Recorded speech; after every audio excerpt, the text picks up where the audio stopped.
Zacarias, não temas, porque a tua oração foi ouvida. E Isabel, tua mulher, dará à luz um filho, e lhe porás o nome de João. E terás prazer e alegria, e muitos te alegrarão no seu nascimento. Porque será grande diante do Senhor, e não beberá vinho nem bebida forte, e será cheio do Espírito Santo, já desde o ventre de sua mãe. E converterá muito dos filhos de Israel ao Senhor seu Deus, e irá diante dele no espírito e virtude de Elias, para converter os corações dos pais aos filhos, e os rebeldes à prudência dos justos, com o fim de preparar ao Senhor um povo bem disposto. Amém. Você pode se assentar, você pode ficar à vontade nessa noite, para fazer anotações, para glorificar o Senhor, para abrir o seu coração para essa palavra. O tema do nosso mês de agosto é família. E foi o tema que caiu sobre mim ministrar. E, para quem não sabe, a gente trabalha aqui na igreja como Casados e Abençoados. Eu e minha esposa coordenamos. E no dia 28 de fevereiro a gente terá um evento. Então você já se prepare para as inscrições a partir da virada do mês, para estar participando conosco do Casados e Abençoados no dia 28 de fevereiro.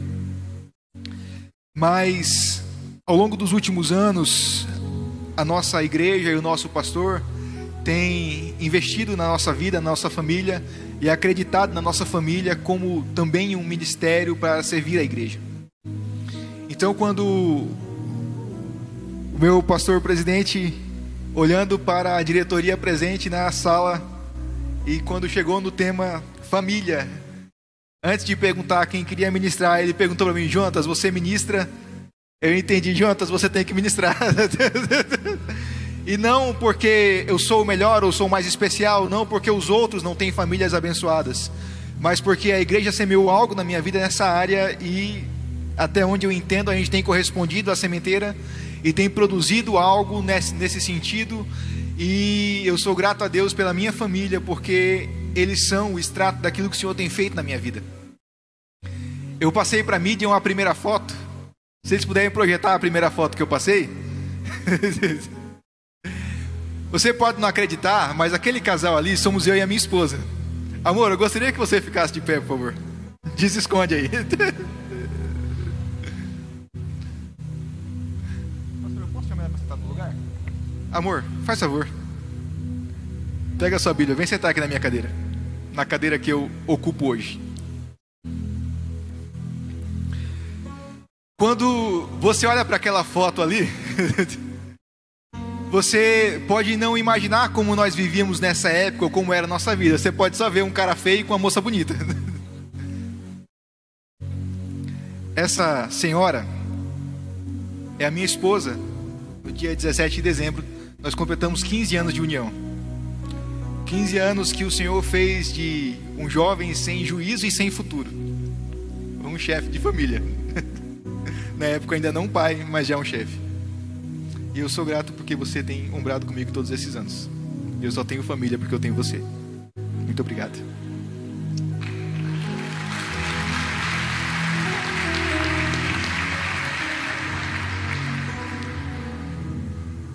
E hoje seria fácil eu chegar aqui e falar para você a palavra que Paulo disse para o carcereiro, que toda a família dele seria salva. Hoje seria fácil eu chegar aqui e falar para você as palavras que Josué disse ao povo de Israel: vocês podem fazer o que vocês quiserem, mas eu e a minha casa serviremos ao Senhor. Mas nessa noite, a palavra que o Senhor me deu no decorrer dessa semana para ministrar hoje é que a minha família, é que a sua família é uma família do reino de Deus. Que a minha família e a sua família, ela não é só mais uma família. Ela não é um ajuntamento de pessoas que por conveniência social se uniram em matrimônio e geraram filhos, mas elas são a extensão do reino de Deus, e elas vão impactar a próxima geração e a atual, através da forma como nós vivemos e através da forma como nós criamos os nossos filhos. Eu quero dizer para você nessa noite que a sua família é uma família do reino. E se você ainda não tem vivido dessa forma, se você ainda não tem criado os seus filhos dessa forma, se você ainda não tem se apresentado diante de Deus e da igreja dessa forma, dá tempo para mudar. Porque não importa de onde você começou, o que importa é o que o Senhor está fazendo com você e aonde Ele vai te levar. Porque aquele casal que você viu ali na foto, eu era alcoólatra. Aos 17 anos de idade eu já ia trabalhar alcoolizado. Eu não conseguia ficar nem sequer um dia sem beber. No segundo dia eu acordava com tremores. Aquela foto ali, irmãos, eu não falo muito a respeito de mim quando eu prego, mas no tema de hoje eu preciso falar. Naquela foto ali, era um dia 1º de maio, um feriado, e nós estávamos naquela foto voltando do Nério, do sítio do Nério, lá em Cacoal, para Alta Floresta. Naquele dia eu havia excedido o consumo de álcool. Naquele dia a gente havia escutado músicas ruins, a gente havia feito muitas coisas que desagradavam ao Senhor. Mas era o início do nosso namoro, mais ou menos 40 dias de namoro. E após aquele dia, uma sucessão de fatos culminaram no nosso casamento, na nossa união. Eu não vou contar como foi que a gente casou, para não causar constrangimento da minha esposa e para não tomar tempo da mensagem. Mas depois daquele ponto, depois do dia em que ela escolheu sair da casa do pai dela, que tem uma situação financeira muito melhor do que a que eu tenho hoje, imagine na época, e montar na garupa de uma moto emprestada de um cara da cara arrebentada, que havia 20 dias havia perdido o emprego, que não tinha conseguido sequer dar entrada no seguro-desemprego por causa de problema de documentação. Eu tenho 3 PIS, então eu não consegui dar entrada no seguro-desemprego durante 40 dias. Ela escolheu subir na garupa da minha moto emprestada, e ir para casa comigo, uma casa alugada que estava com aluguel atrasado, que eu dividia com meu irmão e com mais um amigo. E olhando para trás, fala, ela não tem juízo, era doida. Ela fala que ela investiu em mim. Ainda não rendeu o suficiente para igualar o que ela tinha antes, mas a gente já construiu muito mais do que poderíamos ter pensado e sonhado. A Bíblia conta a história de como Deus quer ter comunhão com o ser humano, propiciando desde a existência, foi Ele que nos fez, até a redenção e a moradia eterna. E Deus tem feito isso através de famílias. E Deus tem feito isso usando famílias. A família tem um lugar essencial no plano de Deus. A família tem um lugar tão especial que Ele constituiu uma família para estabelecer a humanidade. Adão estava sozinho, ele não teria filhos. Deus deu para ele uma esposa e constituiu família. A humanidade se corrompeu, se perverteu, muita coisa aconteceu. Deus se arrependeu de ter criado o homem e planejou então destruir toda a terra. E então Ele escolhe uma família para dar continuidade à causa humana: Noé, a sua esposa, os seus 3 filhos e as suas 3 noras. Só que o tempo se passou e a família de Noé não conseguiu gerar uma geração tão justa. E quando a humanidade começou a se multiplicar e a terra começou a ser cheia de pessoas, mais uma vez o povo se corrompeu. E Deus então, ao invés de dar fim a todo mundo de novo, Ele escolheu uma família para santificar as nações e para abençoar toda a terra. Era Abraão e a sua família. Ele falou para Abraão: sai da tua terra, do meio da tua parentela, só leva a sua família, a sua casa, porque eu vou te mostrar uma terra, eu vou te mostrar um lugar que será seu, o lugar que eu darei por herança à tua semente. Um homem velho, estéril, foi feito pai de multidões, porque Deus escolheu usar uma família para fazer um povo para Ele. Só que o povo de Israel, o povo gerado a partir da semente de Adão, também se corrompeu, também não tinha consciência de como nação eles poderiam buscar ao Senhor, de que forma como nação eles poderiam servir a Deus e ter comunhão com Ele. Então Deus mais uma vez escolhe uma família, a família de Arão, para serem sacerdotes na casa do Senhor, para assistirem entre Deus e o povo, ministrando sacrifícios a Deus e adoração, e ensinando ao povo aquilo que eles necessitavam de aprender.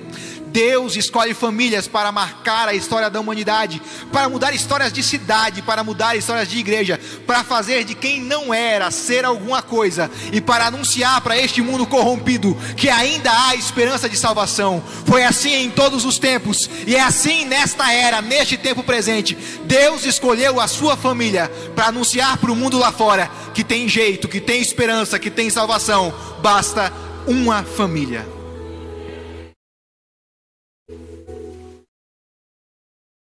Por toda a história da humanidade, Deus continua a usar famílias para cumprir o seu propósito. O texto que nós lemos fala da família de João Batista, um sacerdote já velho, sem genealogia, sem filhos. Eram muitos sacerdotes, então era realizado um sorteio para ver quem iria ministrar. Então, no dia que caiu sorte da família de Zacarias ministrar, caiu sorte também na casa dele. E ele foi ministrar diante de Deus. Ele adentrou para o santo lugar. E quando ele estava do lado do altar do incenso, um anjo se apresentou e falou com ele. E falou assim: eu vou fazer de vocês que são um casal, eu vou fazer de vocês uma família. Eu vou dar um filho para vocês. Tem pessoas que ainda não compreenderam o seu papel como família. Tem pessoas que ainda não compreenderam o seu papel como pai e como mãe. Ainda não compreenderam a responsabilidade e a oportunidade que está diante deles. Graças a Deus nós temos aqui pais e mães comprometidos que compreenderam esse papel, estão criando filhos para a glória de Deus, filhos para serem bênção na sociedade. Mas infelizmente até mesmo no nosso meio tem pessoas que ainda não compreenderam essa responsabilidade e essa oportunidade.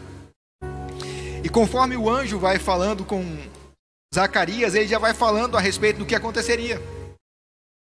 E é interessante que a ciência vem nos falar nos últimos 15 ou 20 anos que ainda dentro do ventre da mãe a criança escuta a voz do pai, a criança sente o que a mãe sente, a criança percebe o que está acontecendo ao redor, ainda no ventre da mãe, nos primeiros meses de gestação.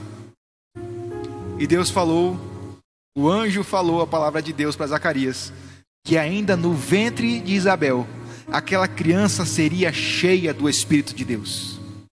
Deus já sabia que no ventre a criança sente, que no ventre a criança percebe, que no ventre a criança tem sensibilidade. Provavelmente eu não preciso falar para vocês que a nova ministra da Saúde tirou o Brasil da aliança de luta contra o aborto, da Aliança Provida.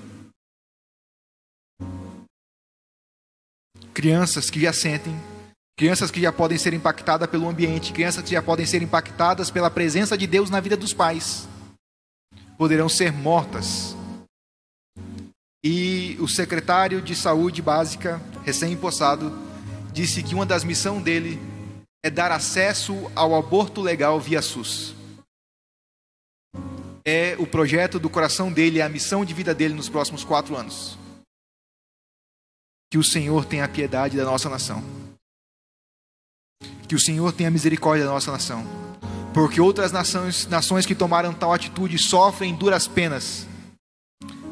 Muitos doentes emocionais, muitos doentes psicológicos, psiquiátricos andando pelas ruas, porque não conseguem conviver com as suas próprias decisões. Governos que vivem em constante instabilidade, porque convencionaram fazer do mal a prática cotidiana. Inclusive contra crianças humildes e indefesas, que não pediram para ser concebidas, mas que por desleixo de pessoas descompromissadas foram geradas, para as quais Deus tem um plano, para as quais Deus tinha um projeto. Essas crianças serão salvas, mas os seus pais, como viverão com o peso de um aborto nas costas? Na família de João Batista, ela é uma família que nós precisamos entender. Como é essa família que pode gerar um João Batista? Como é essa família que pode gerar um homem cheio de Deus, que anuncia arrependimento, que anuncia transformação, um homem que é conhecido como aquele que aplana o caminho do Senhor, que abre o caminho do Senhor? Como as nossas famílias podem ser celeiros dos próximos avivalistas, dos próximos missionários, dos próximos pastores, dos próximos pregadores? Como as nossas famílias serão assim? Vamos olhar para esse pai e para essa mãe. Zacarias era um sacerdote, um homem dedicado à obra do Senhor, que ansiava, que planejava o dia que ele poderia estar diante de Deus. Um homem que conhecia Deus, um homem que conhecia a palavra do Senhor, um homem que fazia por onde servir ao Senhor. Vamos olhar também para Isabel. A irmã Isabel, uma serva sincera do Senhor, que preparava o seu marido para servir no templo, que ouvia a instrução do marido, que consolava o marido a respeito do fato dele não ter filho. Deixa eu contar uma coisa para você. o legado do sacerdote era ter um filho para estar no sorteio da próxima geração. Zacarias havia servido ao Senhor toda a sua vida, estado no templo todos os seus dias, e ele não tinha ninguém para dar continuidade naquilo que ele estava fazendo. Na próxima vez que fosse montado o sorteio, o nome da família dele não estaria lá, porque ele não tinha ninguém para sucedê-lo. Isabel consolava o seu marido constantemente a respeito disso. Com certeza eles oravam e clamavam ao Senhor a respeito disso. E em todo o tempo eles se submetiam à vontade do Senhor a respeito disso. Eu não imagino que eles tenham de antemão sabido que o dia que viesse um filho, se porventura viesse, que seria um homem da estatura espiritual de João Batista. Mas é certo que eles se apoiaram um ao outro e suportaram os anos de opróbrio, os anos de dúvida, os anos de medo, até que enfim eles pudessem receber a notícia que eles teriam um filho. E é interessante que às vezes a gente espera o milagre, a gente espera a bênção, e na hora que ela se avizinha, a nossa primeira reação é recuar. Zacarias, você vai ter um filho, mas como? A minha mulher já é velha, eu nunca tive filho. O nome dele vai ser João. Não, mas o que eu vou fazer? Aí o anjo falou assim, então tá bom. Você vai ter um filho, o nome dele vai ser João, ele vai ser maior do que todos. Ele vai converter o coração dos pais ao filho, ele vai ter a unção, a ousadia, a autoridade de Elias. Mas você não vai conseguir contar isso para ninguém. Sua boca vai ficar fechada. Eu imagino que na hora que ele foi falar o quê, ele falou, não saiu mais o quê? Acabou ali a conversa. Então quando terminou de queimar o incenso, ele saiu para fora, as pessoas perguntavam o que foi que aconteceu, Zacarias?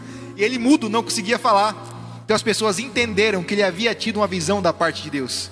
Às vezes a gente fica tão atônito com a presença do Senhor, tão contristado, tão impactado, que as pessoas, o que aconteceu? E você, aconteceu que foi assim e não tem palavras para expressar. Há poucos dias atrás, em outubro, quando o pastor Tiago Carpati esteve aqui, eu não estava na igreja e minha filha teve uma forte visitação. E foi com a minha esposa de carro me buscar no evento onde eu estava. E minha esposa interrogava ela no caminho a respeito do que havia acontecido.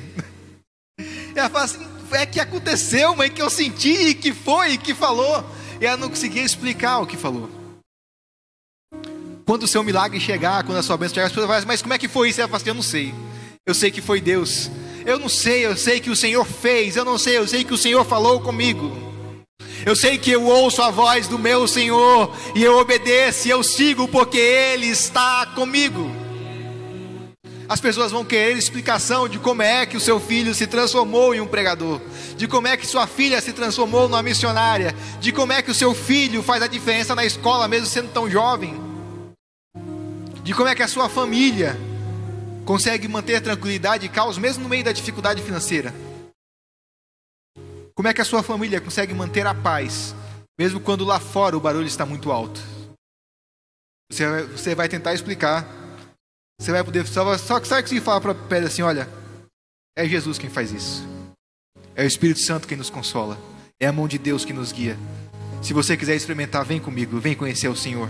Vem e vê. Lucas 1, do 26 ao 33... vai dizer que no 6º mês foi o anjo Gabriel enviado por Deus a uma cidade da Galileia chamada Nazaré, e uma virgem desposada com um varão cujo nome era José, da casa de Davi, e o nome da virgem era Maria. E entrando o anjo onde ela estava, disse, salve agraciada, o Senhor é contigo, bendita és tu entre as mulheres. E vendo-o, ela turbou-se muito com aquelas palavras, e considerava que a saudação seria esta. Disse-lhe então o anjo, Maria, não temas, porque achaste graça diante de Deus. E eis que em teu ventre conceberás e darás à luz um filho, e pôr-lhe-ás o nome de Jesus. E este será grande, e será chamado Filho do Altíssimo. E o Senhor Deus lhe dará o trono de Davi, seu pai, e reinará eternamente na casa de Jacó. E o seu reino não terá fim. Como é a família que pode receber o Salvador da humanidade? Como é a família que pode hospedar o Cristo no ventre da esposa e nos braços do Pai? José é um homem bom, honesto e temente a Deus, que mesmo com medo de ter sido traído por Maria, não tinha coragem de difamá-la. Então planejava ir embora em secreto para não constranger a esposa e a família. Se fosse para alguém tomar a culpa a respeito da gravidez, que fosse ele a tomar essa culpa. Se fosse para alguém ter o nome jogado na lama, que fosse ele que teria o seu nome jogado na lama. Maria, uma jovem, eu posso falar para você que era jovem porque as moças de Israel casavam entre 13 e 16 anos de idade. Passou dos 16, estava velha para casar. Uma jovem temente ao Senhor. Uma jovem que nos seus passos havia pureza. Uma jovem que no seu jeito de viver exalava santidade. Uma jovem que a sua família conhecia pela sinceridade de coração e devoção ao Senhor. Uma jovem que o seu marido, quando ouviu a explicação de quem ela era aquela criança, mesmo sendo uma explicação, vamos lá, muito pouco plausível, bem difícil de acreditar, ele se voltou para ela e escolheu buscar ao Senhor para saber o que estava acontecendo. Tem uma reflexão que nós deveríamos fazer e que nós poderíamos fazer a respeito do nosso caráter como membros de família, como pais, como mães. Se fosse comigo, se eu aparecesse em casa com uma criança e falasse: amor, essa criança aqui Deus me deu. Será que a minha esposa criaria essa criança?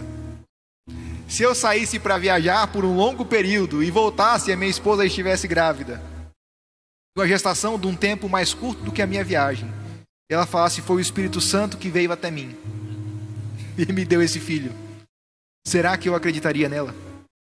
Qual era o caráter tão provado de José e Maria, que eles puderam acreditar um no outro e topar a difícil missão de criar o Filho de Deus? Qual o nosso nível de sinceridade e maturidade dentro dos nossos relacionamentos? Será que quando eu falo para minha esposa: Deus falou comigo, ela sabe que foi Deus que falou? Será que quando ela fala comigo: o Senhor falou comigo, eu senti da parte de Deus, eu tenho convicção de que foi Deus quem falou? Uma casa que pode gerar um João Batista, uma casa que pode gerar um próximo Cristo. E não entenda o próximo Cristo como Jesus encarnando outra vez, porque isso não será necessário, mas entenda como alguém que se levantará para libertar pessoas, como alguém que se levantará para pregar o Evangelho, que se levantará para desfazer as obras do inimigo. Será que esta casa é a minha casa? Será que essa família é a minha família?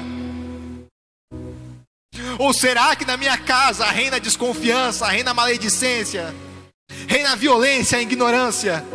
Será que eu ainda não converti o meu coração ao coração da minha esposa e ela, o dela, a mim? Para que nós possamos juntos, em um só entendimento, construir um lar para abrigar a presença do Senhor, um lar para abrigar um missionário.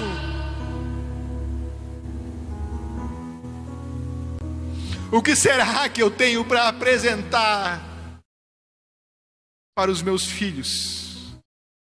Uma casa onde um pregador do Evangelho pode crescer, onde alguém que louva e adora ao Senhor pode crescer, ou uma casa onde tudo o que se aguarda é o tempo de ficar maior de idade, ter dinheiro para pagar o aluguel e a comida, e eu vou embora, porque nessa casa eu não tenho paz, porque nessa casa eu não tenho esperança.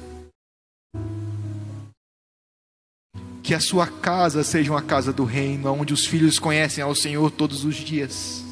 Que a sua casa seja uma embaixada de Deus, onde as crianças são criadas para apresentar Jesus aos seus colegas de escola, Jesus aos seus primos, aos seus parentes, aos seus amigos.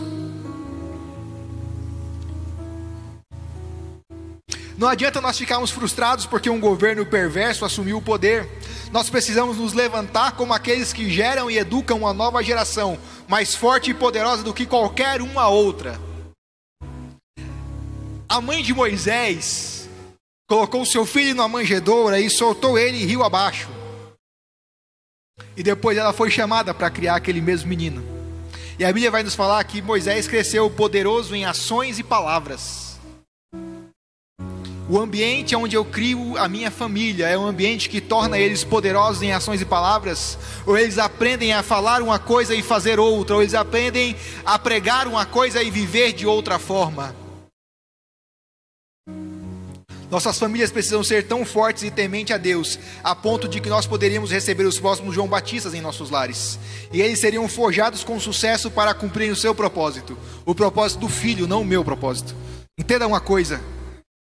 Zacarias era sacerdote, ele ansiava o dia que ele teria um filho homem para poder exercer a função sacerdotal. Só que João, quando foi desmamado, ele não quis aprender das coisas do templo, ele quis aprender da palavra de Deus. Ele não quis aprender a respeito de rituais, ele quis aprender a respeito de intimidade do Senhor. E quando ele tinha por volta de 30 anos, mais ou menos 6 meses antes de Jesus completar 30 anos, ele sai e vai morar no deserto. No deserto tem templo, sim ou não? No deserto tem templo, sim ou não? Sim ou não?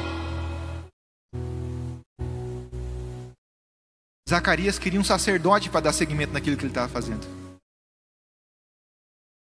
Só que o filho falou assim: não, eu vou para o deserto ouvir a voz do meu Deus, porque Ele tem algo para mim, e não é aqui, e não é agora. Como eu reagiria a isso? Pais que educaram os filhos para serem profissionais de sucesso, se desdobraram para pagar uma boa faculdade, pós-graduação, mestrado, doutorado. Um dia o filho chega em casa e fala assim: pai, eu vou ser missionário na África. A gente conhece alguns pais que educaram dentistas, médicos. E o filho fala: pai, eu vou morar no barco ribeirinho para atender as nações carentes. E os pais se desesperam. O fundador do Ministério de Madureira, pastor Paulo Leivas Macalão, era filho de um oficial do exército. Pagava a faculdade dele, que tinha pagado anos de aula de música para ele, que era maçom, que queria iniciar o seu filho na maçonaria. E de repente chega o menino de 22 anos em casa e fala assim: pai, virei crente. E aí ele pega e bota o filho para fora de casa e fala: se vira com esses crentes seus aí. 3 anos depois ele começa o trabalho em Madureira, que hoje é a nossa igreja, que hoje é a casa da qual nós fazemos parte. Você está pronto para o seu filho frustrar suas expectativas para atender às expectativas de Deus? Você está pronto para ser confrontado nos seus planos, nos seus projetos, para que a vontade do Senhor possa ser feita através da sua família? Como vai ser no momento em que você for confrontado, porque a sua vontade não é mais a vontade de Deus, porque aquilo que você quer, que você planejou, não é aquilo que Deus sonhou para os seus filhos? Você está pronto para investir toda a sua vida numa criança? E ele, quando jovem, fala assim: pai, muito obrigado, mas agora o Senhor me chama. Muito obrigado, mas agora a voz que eu ouço não é mais a sua, é a voz do meu Deus. Eu não quero mais dinheiro, eu não quero mais sucesso, eu não quero mais reconhecimento profissional. Eu quero ser conhecido pelo meu Deus. Aonde estão os homens e mulheres que podem criar um filho para a glória de Deus e não para o bom nome da sua família? Que podem constituir uma casa onde o nome do Senhor é adorado e entronizado em todo o tempo, independente das circunstâncias.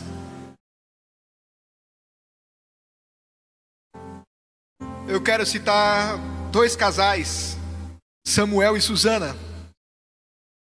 Eles tiveram 7 filhos.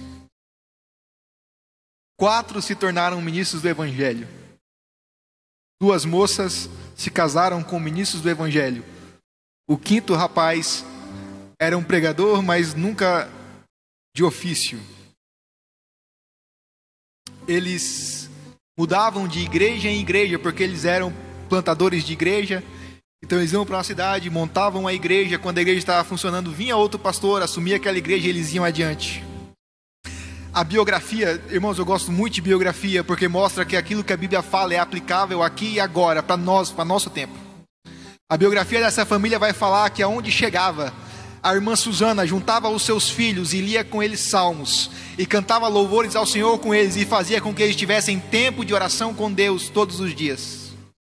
Que toda criança tinha que aprender a decorar versículos, que todas as crianças aprendiam e guardavam em seu coração trechos da Sagrada Escritura.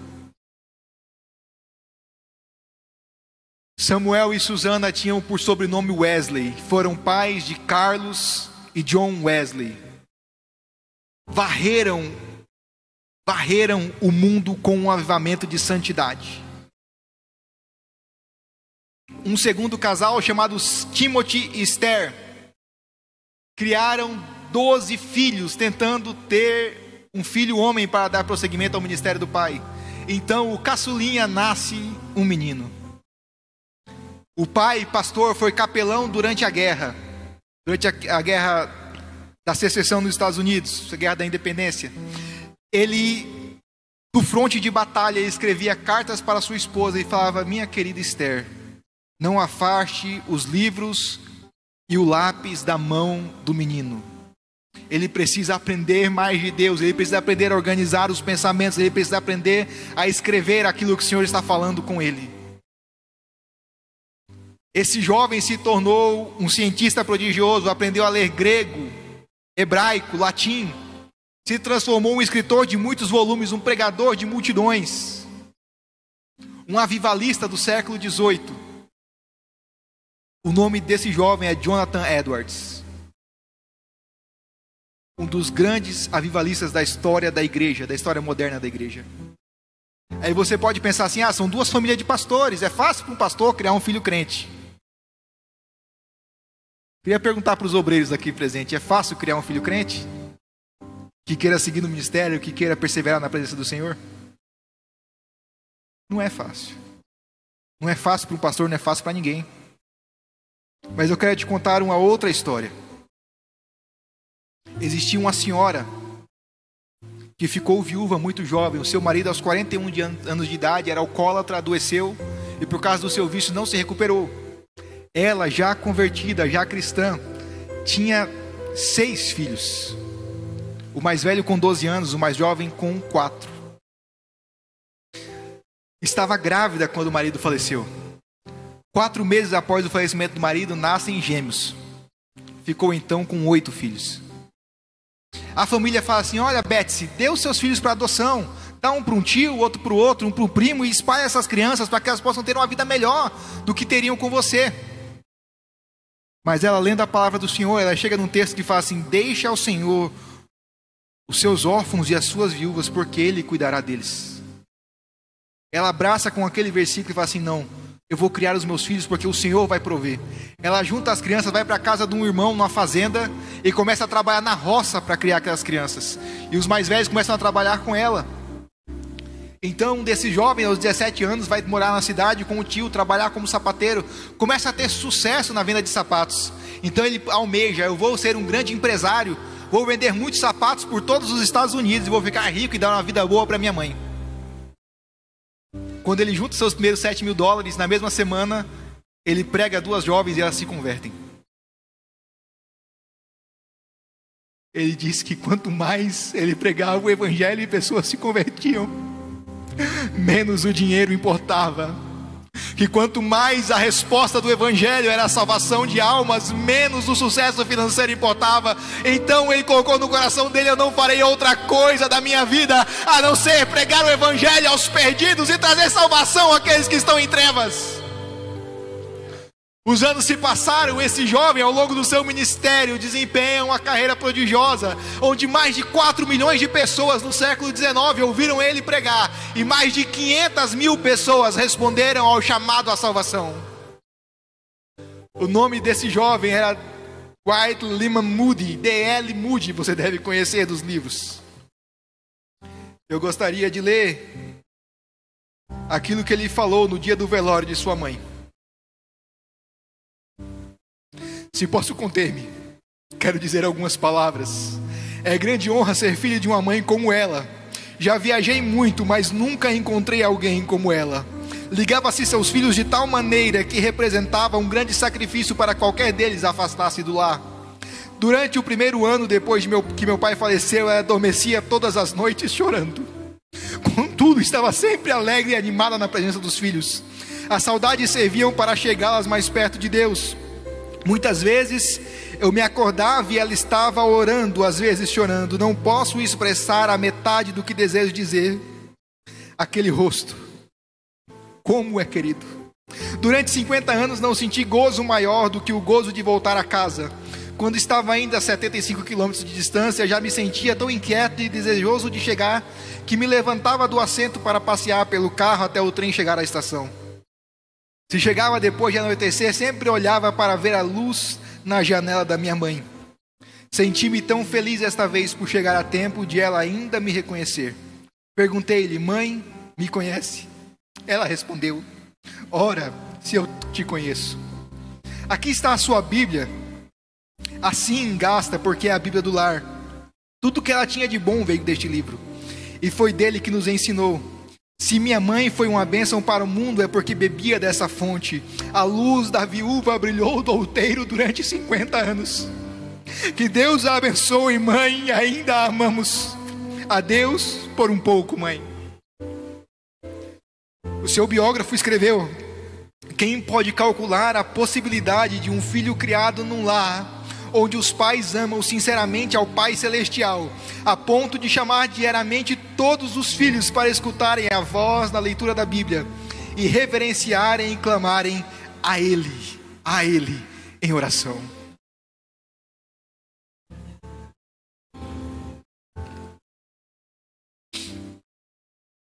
Você pode julgar hoje que a sua casa ainda não é essa casa que vai gerar o próximo avivalista. Você pode estar no meio do processo de criação de filhos e pode enxergar muitos erros, muitos problemas, muitas dificuldades que você não conseguiu superar no passado desses anos. Mas eu quero dizer para você que ainda dá tempo de você abrir a sua Bíblia, dobrar os seus joelhos e apresentar a sua família ao Senhor todos os dias. Sabe, é muito importante você orar pelos seus filhos, mas é importante que você vá lá e ore com os seus filhos. Tem dias que eu e minha esposa estamos destruídos, arrebentados, cansados das atividades do dia, das horas de labuta. Mas no momento de dormir, todos os dias, um de nós dois se levanta e vai até a beira da cama da Lívia para orar com ela, para falar para ela que nós a amamos, para abençoá-la antes dela dormir. Nós ensinamos a nossa filha a amar a casa do Senhor. A amar estar aqui, ao ponto que quando ela tinha mais ou menos 3 anos de idade, vir para a igreja era como ir para uma festa. Começava a anoitecer, ela falava: hoje tem culto, hoje tem culto, hoje tem culto, e corria pela casa procurando roupa, procurando sapato, procurando jeito de vir para a igreja. Ainda hoje ela ama a escola bíblica dominical, foi uma das alunas que menos faltou no trimestre passado. E se ela estiver acordada de manhã, ela vai vir para a escola bíblica dominical, ela não vai ficar em casa. E se a gente não acordar ela, ela vai ficar brava com a gente porque a gente não acordou ela. Você que já é pai, você que já é mãe, olhe para os seus filhos agora. Não sei se é recém-nascido, se tem poucos meses, se tem muitos anos, se já está entrando na idade adulta. Olhe para eles, para o presente deles, e tente imaginar o futuro deles. A maneira como você tratou eles até aqui e até agora.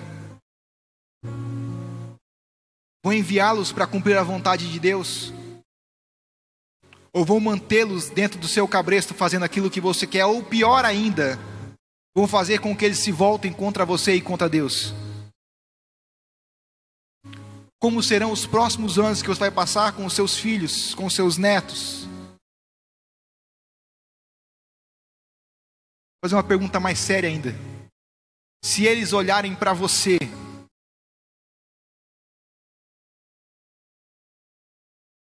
como é que vai ser a vida deles? Como é que vai ser o futuro deles? Como é que vai ser o presente deles? Vocês viram a minha esposa tão linda? Minha mãe ora pelo meu casamento desde quando eu tinha 5 anos de idade. Um dia ela me contou isso, eu falei para ela: não sei se isso é amor ou se é vontade que eu vá logo. Claro que é amor, né?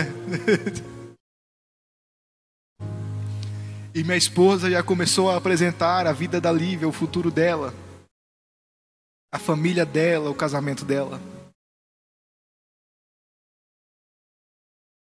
Quando você olha para o seu filho e você pensa a respeito de futuro, você pensa somente a respeito de profissão, somente a respeito de dinheiro, somente a respeito de sucesso? Ou você pensa como é que vai ser a família dele, como é que vai ser a vida espiritual dele ou dela? Aonde ele vai estar com o Senhor? Eu quero dizer para você, a sua família é uma família do reino. A sua casa é uma casa de educar evangelistas, é uma casa de formar missionários, é uma casa de formar avivalistas. Pode ser na empresa, pode ser na faculdade, pode ser na escola, pode ser como multimilionário, mas ele vai ser um servo de Deus, um homem temente, uma mulher temente, alguém que representa o reino do Senhor. Porque a sua casa é uma casa do reino. Não deixe que seja como aquele mau vizinho que pintou no seu muro. Essa casa é do Senhor Jesus. E os vizinhos, ouvindo as confusões, as brigas, os problemas. Pastor, me perdoe por usar a sua ilustração. Ouvindo as intrigas, os problemas, os quebra-paus, passaram e escreveram embaixo no rodapé: mas está emprestada para o diabo. Quem vai na sua casa, quem conhece a sua família, ele vê Deus na sua casa, ele vê Deus na sua família? Ou ele está vendo só a sua carne, só a sua confusão, só os seus problemas? A sua casa é do Senhor. A sua casa pertence ao Senhor. Não deixe que outra pessoa, que outro dono, difame o nome do seu Deus. Pastor, muito obrigado. Deus abençoe. Deus abençoe a igreja.